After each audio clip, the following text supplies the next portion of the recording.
I'm here to talk to you today about one of the most exciting taxes for cities and local governments, namely the property tax. And it is a tax with a lot of potential still left for sub-Saharan Africa. In fact, if you look at the data, it makes up about 2% of GDP for OECD countries, but still less than 0.5% of GDP in sub-Saharan Africa. So let me tell you why this is such an exciting tax for city and local governments. Firstly, it is a relatively fair tax. Think about all our fast-growing cities across the continent.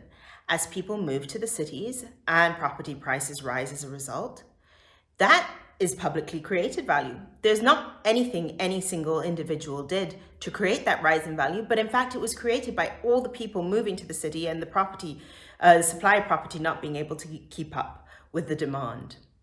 Similarly, if your local government invests in a road or in a public park or in street lighting, that too will create a rise in property values.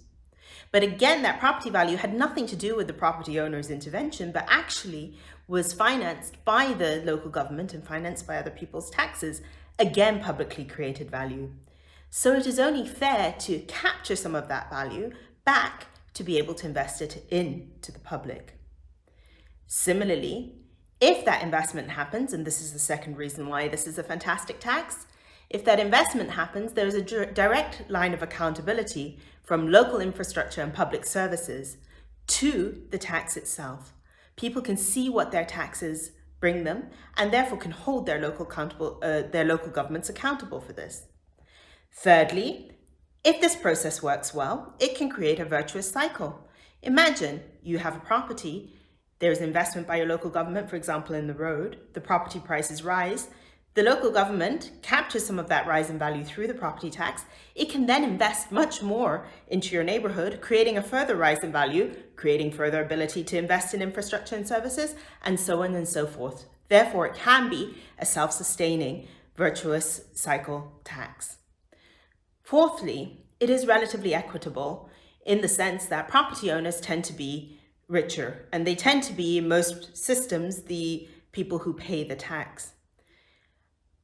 Fifthly, and this is important for local governments, it is a relatively easy tax to administer. Most of the valuation criteria that are used for property tax, so that can be used for property tax, are easily observable. And importantly, properties cannot get up and move, so you can go back and continue to value it over time.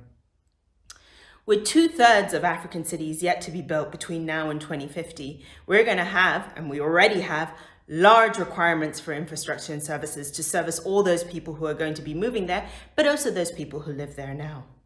The property tax is one of those taxes that will help local and city governments to do so. But in order to be able to unleash this potential, policy and administrative reform are needed now to be able to result in cities and local governments that work.